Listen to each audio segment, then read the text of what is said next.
Good morning, students. Today we are going to discuss the topic limits. This topic is from calculus, and this will make a basic foundation to understand differentiation, which is also a part of calculus. So calculus has a major portion in your syllabus in 11th class as well as in 12th class. So you must understand this topic pretty well to understand the other topics of calculus. Okay. So we are starting with limits. If a function fx is defined as x square minus 1 upon x minus 1, so this function can be written as x minus 1 into x plus 1 upon x minus 1, and we can cancel out these brackets x minus 1, x minus 1.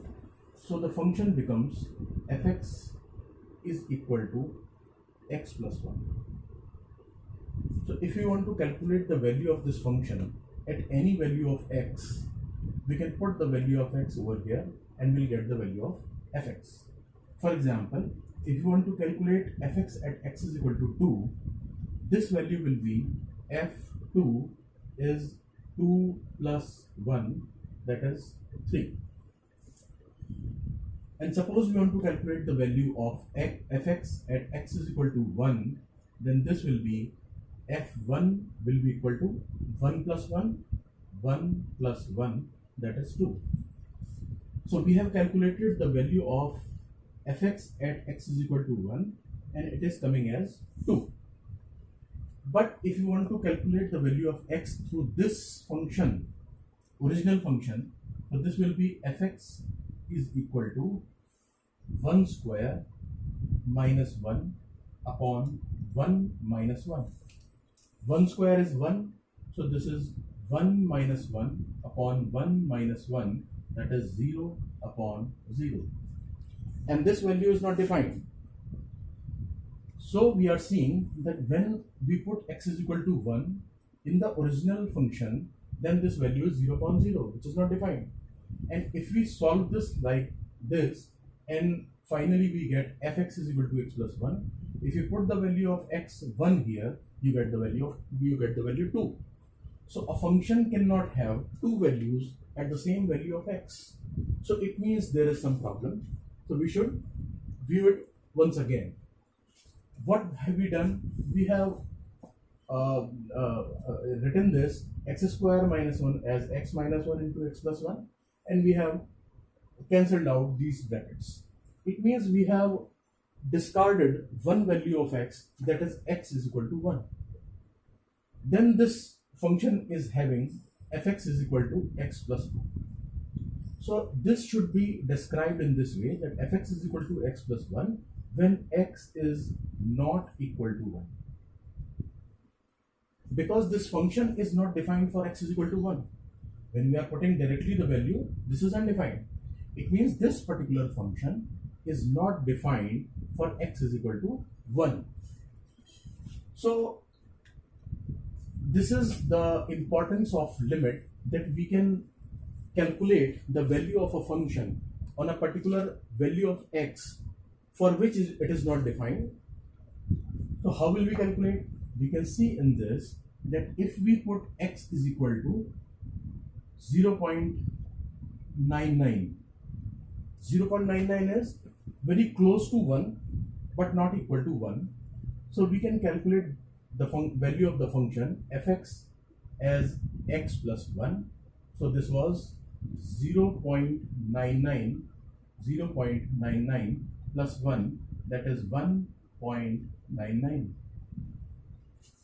So at x is equal to 0.99, the value which is very close to 1, we are getting value 1.99, that is very close to 2.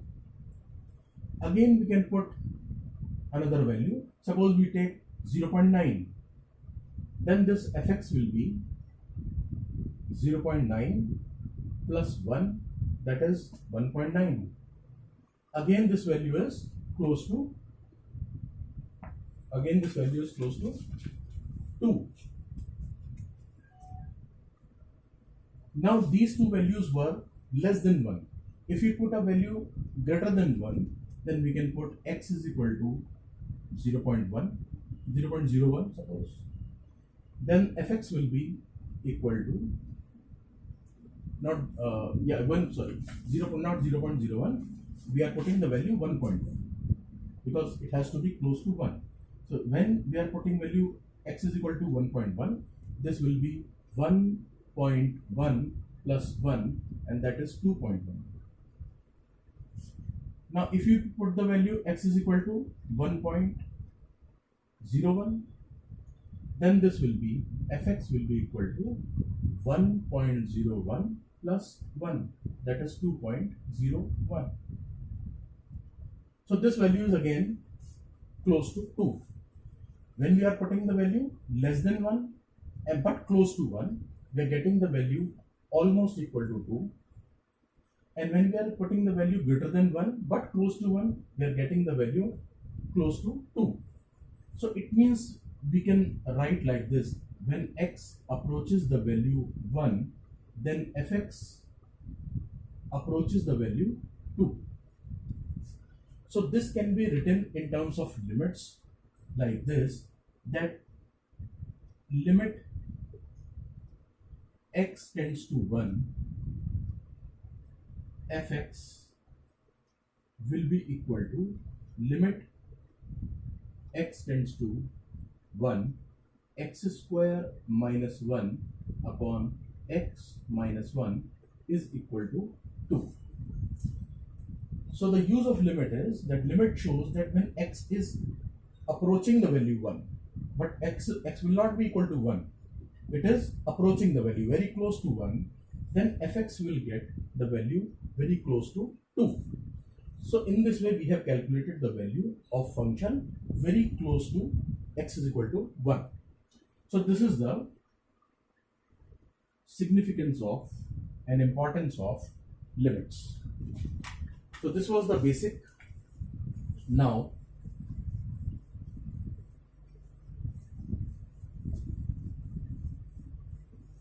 we'll take an example. Suppose we take, this is example number 1. Suppose we take limit x tends to 4, 4x plus 3 upon x minus 2. So the question is that we have to calculate the value of this function when x approaches the value 4. So if we keep 4 in this function, then 4 into 4 plus 3 upon 4 minus 2 will be 4 4s are 16 plus 3 upon 2, that is 19 upon 2. So this function is defined on x is equal to 4, so there is no problem. We have calculated a finite value of fx. Now if we take another example, example number 2, this shows that limit x tends to 3, x square minus 9 upon x minus 3. So we can, if you put the value x is equal to 3 in this function, this will be 3 square, that is 9, 9 minus 9 is 0, x is equal to 3 here, 3 minus 3 is 0, so again this is 0 upon 0. So we'll have to solve this function before putting the value x is equal to 3, that is x minus 3 into x plus 3 upon x minus 3. So we can cancel out these two brackets. So this is equal to x plus 3, and we have to write limit everywhere. So this is limit x tends to 3, limit x tends to 3. So this will be equal to 3 plus 3, this is equal to 6. So the function of the value of the function at x approaches to 3 will be 6. So these were the two examples. Now we will take one more example. This is example number 3. This shows that limit x tends to minus 1, when this x tends to minus 1, then we have to calculate the value of x to the power 10 plus x to the power 5 plus 1 upon x minus 1. Now if we put the value x is equal to minus 1 in this function, this will be minus 1 to the power 10 plus minus 1 to the power 5 plus 1 upon minus 1 minus 1. So minus 1 to the power 10 will be equal to 1 plus minus 1 to the power 5 will be equal to minus 1, and this will be 1. This is minus 1 minus 2, so minus 2. So this is 1 minus 1 plus 1 upon minus 2. So these 1 will be cancelled out, and the value of this function will be minus 1 upon 2. So this is the way we solve the questions of limits. Now we'll take one more example.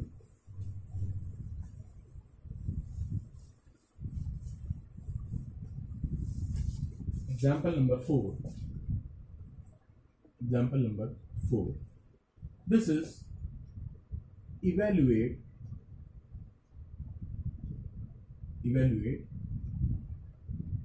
limit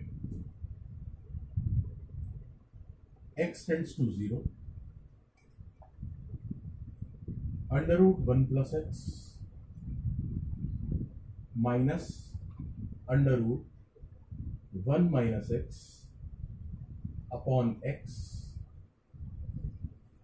This is the question.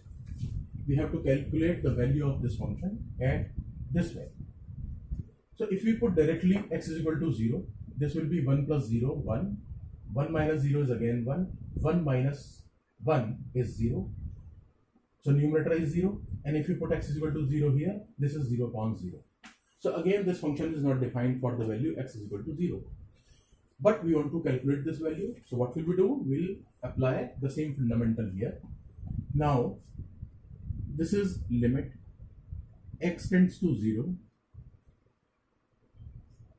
1 plus x minus 1 minus x upon x. We will multiply this function with conjugate of this numerator. And the conjugate of the numerator is 1 plus x plus under root 1 minus x. And because we have multiplied in the numerator, so we have to multiply in the denominator also. This is 1 plus x plus 1 minus x.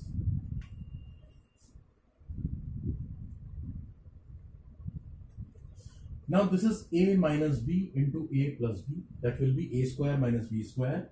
So we will write limit x tends to 0. 1 plus x, square of 1 plus x is 1 plus x. Square of 1 minus, square root of 1 minus x is 1 minus x upon x into this value. This is 1 plus x plus under root 1 minus x. Now we can open these brackets. So this is limit x tends to 0, 1 plus x minus 1 plus x upon x into under root 1 plus x plus under root 1 minus x. So this 1 will be cancelled out. So this will be, we can write here limit x tends to 0, x plus x is 2x, so 2x upon numerator will remain as it is, so x into under root 1 plus x plus under root 1 minus x. Now x will be cancelled out. So now it is 2 upon under root 1 plus x plus under root 1 minus x. If you put the value of x is equal to 0 over here, this will be under root 1, that is 1. This is also under root 1, that is 1. So this will be 2 upon 1 plus 1 So that is 2 upon 2, and this will be equal to 1. So in this way, we solve the problems of limits.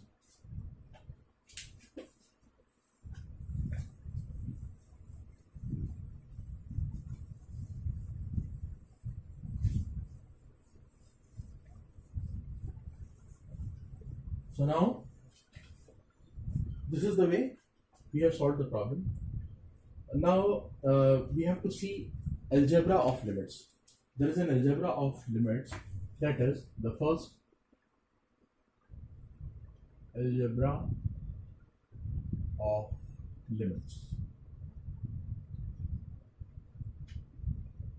Algebra of limits. So, in algebra, we write limit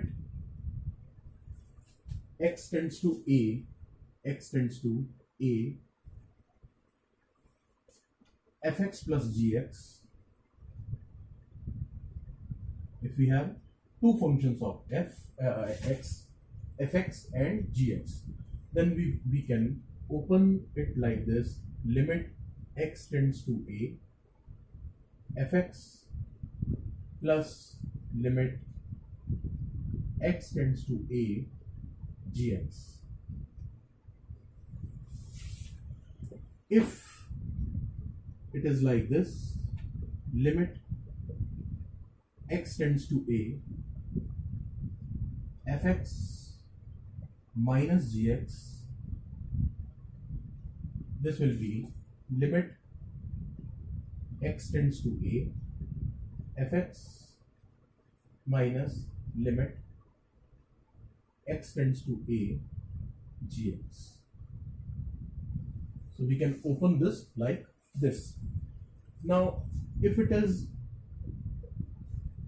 limit x tends to a and the function is multiply with a constant c, then this will be c times limits x tends to a, fx. Now fourth, limit x tends to a, fx into gx. If there is a product of two functions of x, then we can write it like this: limit x tends to a, fx times limit x tends to a, gx. Gx.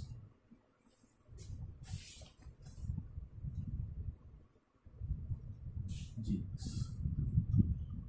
And fifth one is that limit x tends to a, fx upon gx, then this will be limit x tends to a, fx upon limit x tends to a, gx, provided limit x tends to a, gx is not equal to 0. Right? So this is algebra of limits. We will keep applying these equations in different questions of limits. So I guess this is enough for today. Thank you so much.